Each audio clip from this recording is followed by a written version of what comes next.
আত্মপ্রকাশ করেছে তরুণদের নেতৃত্বে নতুন রাজনৈতিক দল জাতীয় নাগরিক পার্টি এনসিপি। তথ্য উপদেষ্টার পদ থেকে পদত্যাগ করা নাহিদ ইসলাম হয়েছেন দলের আহ্বায়ক। সদস্য সচিব হিসেবে থাকছেন আক্তার হোসেন। রাজধানীর মানিক মিয়া অ্যাভিনিউতে আয়োজিত আত্মপ্রকাশ অনুষ্ঠানে তারা বলেন, গণতান্ত্রিক, ন্যায্যতা ও সমতা ভিত্তিক একটি রাজনৈতিক দল হবে এনসিপি। বাংলাদেশের গণমানুষের আশা আকাঙ্ক্ষা পূরণে দলটি বদ্ধপরিকর থাকবে বলেও জানান তরুণ নেতারা। মানুষের ভোটের অধিকার ফিরিয়ে দিয়ে গণতান্ত্রিক প্রক্রিয়ায় সংসদে গিয়ে দেশ গড়ার কথা বলেন নাহিদ ইসলাম।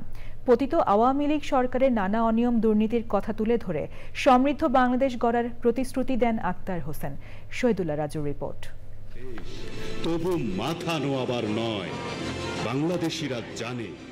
২৮শে ফেব্রুয়ারি বেলা ৫:১৫ বাংলাদেশের রাজনৈতিক ইতিহাসে এক যুগসন্ধিক্ষণ। এ সময় ঘোষণা করা হয় নতুন দল জাতীয় নাগরিক পার্টির নাম। জাঁকজমকপূর্ণ আয়োজনে রাজধানীর মানিক মিয়া এভিনিউ সকাল থেকে ছিল জনসমাগম। ধীরে ধীরে লোকে লোকারণ্য হয়ে ওঠে সমাবেশ স্থল সহ পুরো সংসদ এলাকা। জুলাই অভ্যুত্থানে শহীদ ইসমাইল হোসেন রাব্বির বোন মিম আক্তার নতুন দল জাতীয় নাগরিক পার্টির আহ্বায়ক ও সদস্য সচিবের নাম ঘোষণা করেন।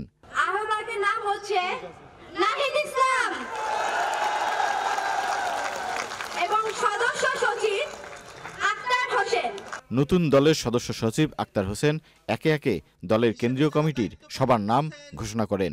নতুন বাংলাদেশ বিনির্মাণের প্রত্যাশায় রাজধানীর মানিক মিয়া এভিনিউয়ে জাতীয় সংসদ ভবনের সামনের সড়কে তৈরি মঞ্চ থেকে আত্মপ্রকাশ করে নতুন দল জাতীয় নাগরিক পার্টি এনসিপি।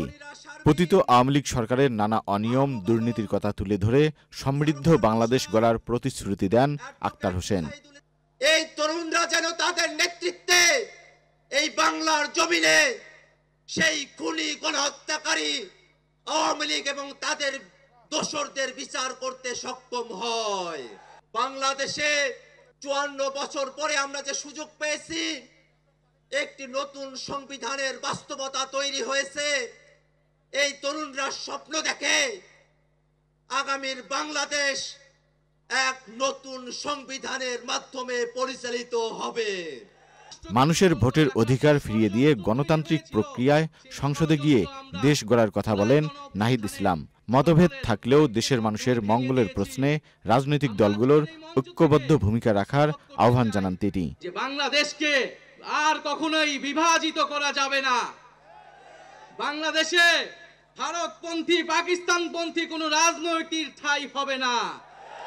আমরা বাংলাদেশকে সামনে রেখে, বাংলাদেশের জনগণের স্বার্থকে সামনে রেখে সকলে ঐক্যবদ্ধভাবে রাজনীতি এবং রাষ্ট্র বিনির্মাণ করব।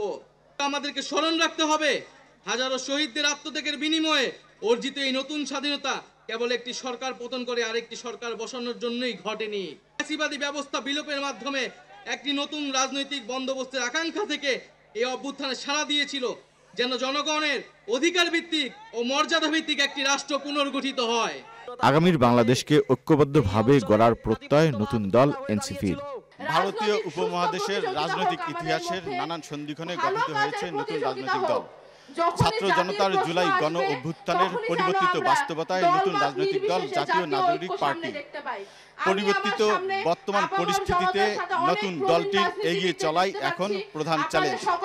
রাজধানীর মানিক মিয়া এভিনিউ থেকে শহীদুল্লাহ রাজু, চ্যানেল আই।